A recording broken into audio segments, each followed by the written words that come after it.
সুপ্রিয় দর্শক, ছিলাম ছোট্ট একটি বিরতির পরে আবার চলে এলাম আপনাদের প্রিয় অনুষ্ঠান কমিউনিটি ফোকাসে। আইএনটিভির আয়োজনে আমরা একসময় বৃহস্পতিবার এই অনুষ্ঠান নিয়ে আসতাম। এখন আপনাদের জন্য প্রতি শুক্রবার এই সময় আপনাদের জন্য নিয়ে আসবো সমসাময়িক বিষয় নিয়ে। আর আজকের যে প্রতিপাদ্য বিষয় ছিল আমাদের ইউনাইটেড সিলেট ও সিলেটের উন্নয়ন, এই বিষয় নিয়ে আমরা আলোকপাত করছি। সিলেট বিশেষ করে একটা অর্থনৈতিক অঞ্চল এবং যে জিনিসটা হচ্ছে প্রাকৃতিকতভাবেও তার একটা ভালো অবস্থান রয়েছে, প্রবাসী অধ্যুষিত এবং বাংলাদেশের স্বাধীনতা যুদ্ধ, দেশ বিভাগ এবং সর্বক্ষেত্রে কিন্তু এই অঞ্চলের মানুষের বিশেষ ভূমিকা রয়েছে। এবং একটা জানেন যে স্বাধীনতা যুদ্ধে এদেশের যারা মানুষ ছিল তারা বিশেষ করে মহিলারা পর্যন্ত তাদের নিজের অর্নামেন্ট, পুরুষরা তাদের ওয়েজেস এবং সেটা তুলে দিয়েছিল শুধুমাত্র দেশের উন্নয়নের, যেটা নতুন দেশের সেই প্রত্যাশা এবং সবাই ধারণ করে যে আমার নিজ এলাকারও উন্নয়ন হবে। আমরা প্রতিটা সরকার আসে, সরকার যায়, সিলেটের মানুষের বাংলাদেশের অনেক জেলার অনেক দাবি দেওয়া রয়েছে, সেই দাবিগুলো অপূরণ থেকে যায়।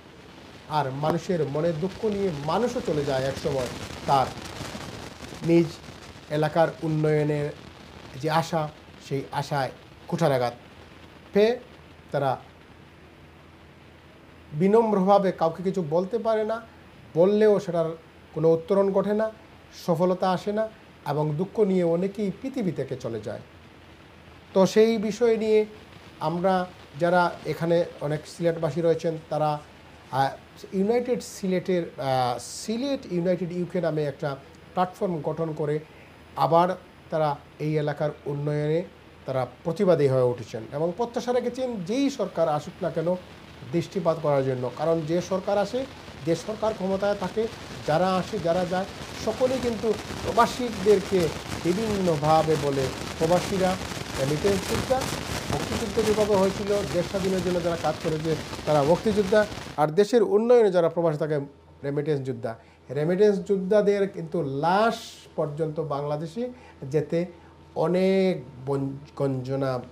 বঞ্চনা শিকার হতে হয়, যে তার জীবনের সমস্ত রুজি রোজগার আয়ের সমস্ত কিন্তু দেশের জন্য, আত্মীয় স্বজনের জন্য পাঠিয়ে দেয়। এখানে তারা প্রবাসী হতো, তারা ভালো থাকতে পারতো, একটা কানা করেও যদি না দিত।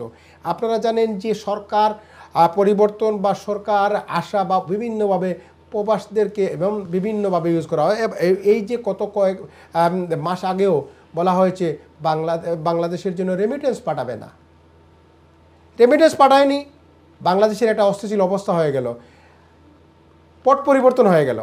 আবার যখন পট পরিবর্তন আসলো দেশের উন্নয়নে আবার বললো এরা রেমিটেন্স যোদ্ধা, আমাদের প্রাণ, সবাই আবার রেমিটেন্স অর্থনৈতিক উন্নয়নে টাকা পাঠাতে শুরু করলো, রিজার্ভ বেড়ে গেল। কিন্তু সেই রিজার্ভের একটা উচ্ছিষ্ট অংশও তো এই প্রবাসী মানুষের উন্নয়নে খরচ করা হয় নাই, নির্যাতিত হয় এয়ারপোর্টে। বিমান বাংলাদেশ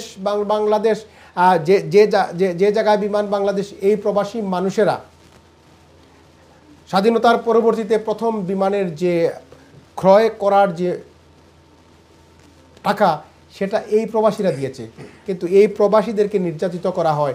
অন্যান্য এয়ারওয়েজে যেগুলা 3 এইখানে বাংলাদেশ বিমানে নিচ্ছে, মানুষ প্রতিবাদ করছে সেই 30 বছর থেকে, স্বাধীনতার পরবর্তী থেকে, কিন্তু কে শুনে কার কথা?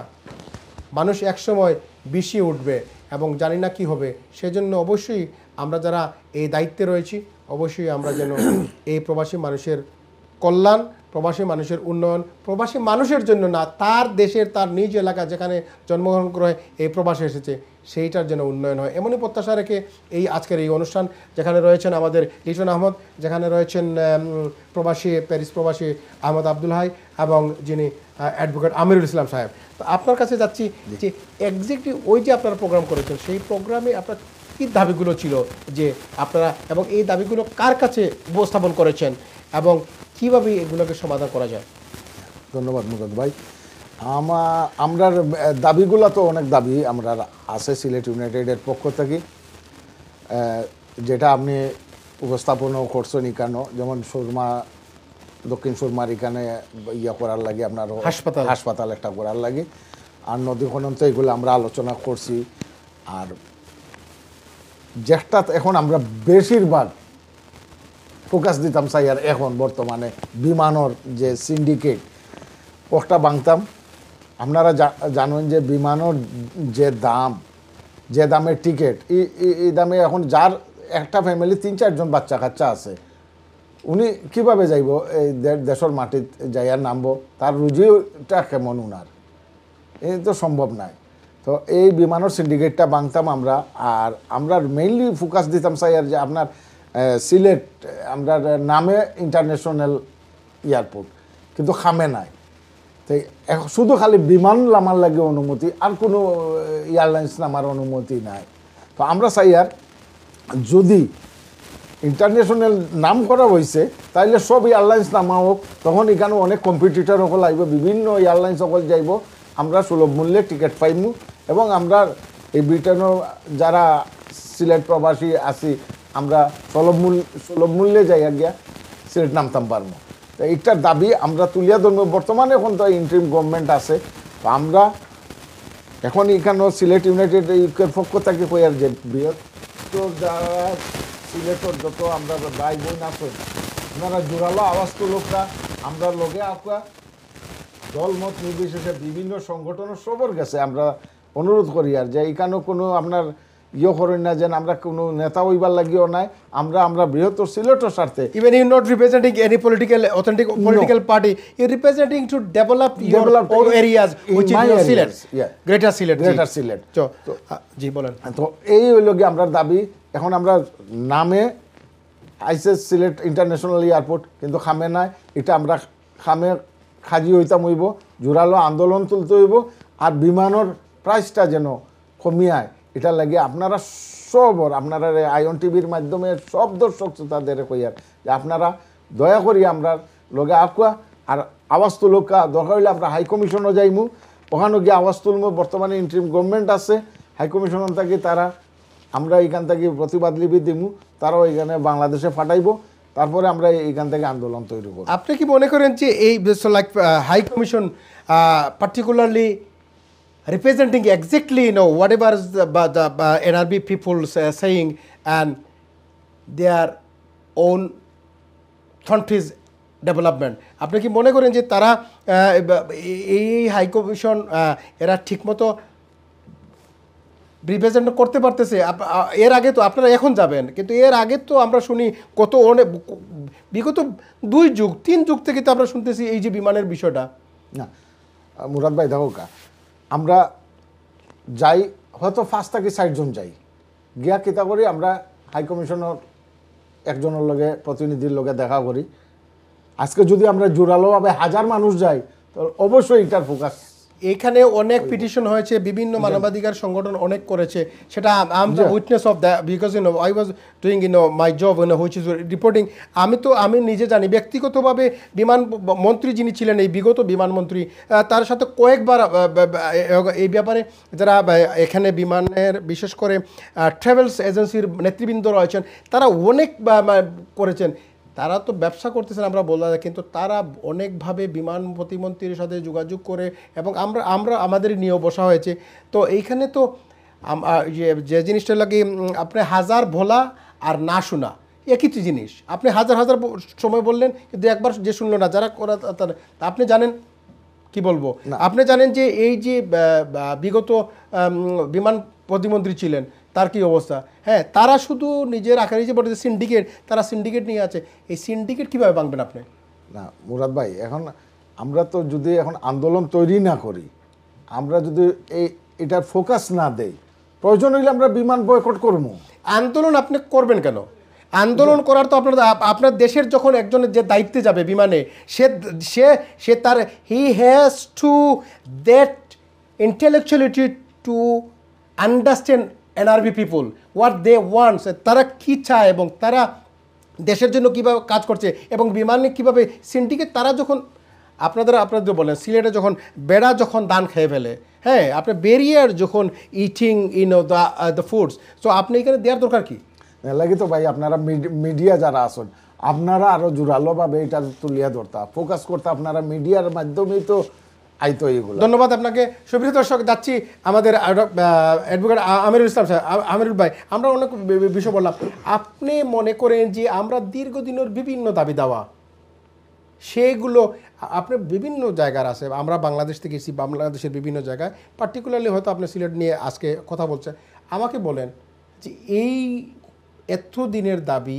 এতগুলো হ্যাঁ বাজেটও হয়, সবগুলো সরকারের আশ্বাসও দেয়, কিন্তু হয় না কেন?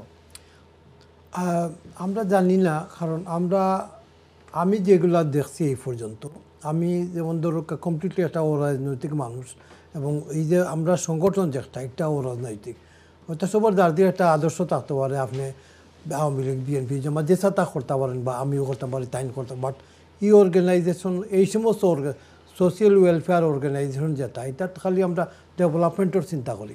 আমরা এখানে কোনো মন্ত্রী মিনিস্টার এমপি হওয়ার কোনো চান্স নাই, আর আমরা ইচ্ছাও নাই। আমরা ইচ্ছে হইলো যে অ্যাটলিস্ট, তাহলে যারা মন্ত্রী মিনিস্টার হয় তারা তো প্রতিশ্রুতি দেয় যে আমরা ডেভেলপ করবো, এই করবো, সেই করবো, কিন্তু করে না কেন? এটা তো প্রতিশ্রুতি তো বইয়ের ফাতার থাকি যায়, এরপরে তো আর নাই। যে সময় আমি ফটো যাই এটা খুঁটিও আমার মনে হয়। এসব মানুষদের কি করা উচিত মনে করেন? না, এইগুলা তো মেইন জিনিস হইলো, স্বাভাবিকভাবে আমি ডাইরেক্ট কোনো হিট করলাম না।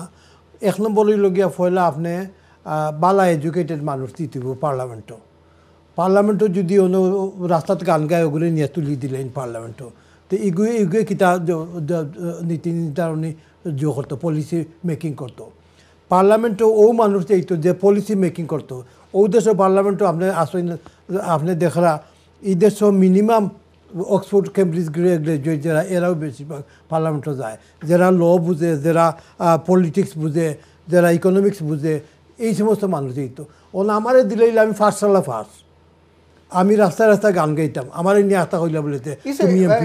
আমি মনে করি না যে এটা এক্সাম্পল হচ্ছে যে আপনি যদি একটা দায়িত্ব নেন, যেমন আপনি কেয়ার অ্যাসোসিয়েশনের সেক্রেটারি রয়েছেন, আপনি দক্ষিণ সুরমা বা সমাজ কল্যাণ সমিতির সেক্রেটারি রয়েছেন, প্রেসিডেন্ট, হ্যাঁ প্রেসিডেন্ট রয়েছেন। আপনি প্রেসিডেন্ট হিসেবে আপনার যারা ফেলো মেম্বার রয়েছে তারা আপনাকে যে বানাবে, তাদেরই তো দায়িত্ব যে আমি কোন মানুষকে বানাবো, এবং যে মানুষ বনবে সে তার ইচ্ছা থাকতে হবে যে আমি যদি একটা জিনিস, আমি হয়তো মন্ত্রী মিনিস্টার হলাম না, আমি অর্গানাইজেশন সেক্রেটারি প্রেসিডেন্ট হলাম, তার সম্যক ধারণা থাকতে হবে যে এই মানুষদের দাবিগুলো যেগুলো আছে, demand, how I have to fulfil their demands, আমার ওখানে জানা উচিত।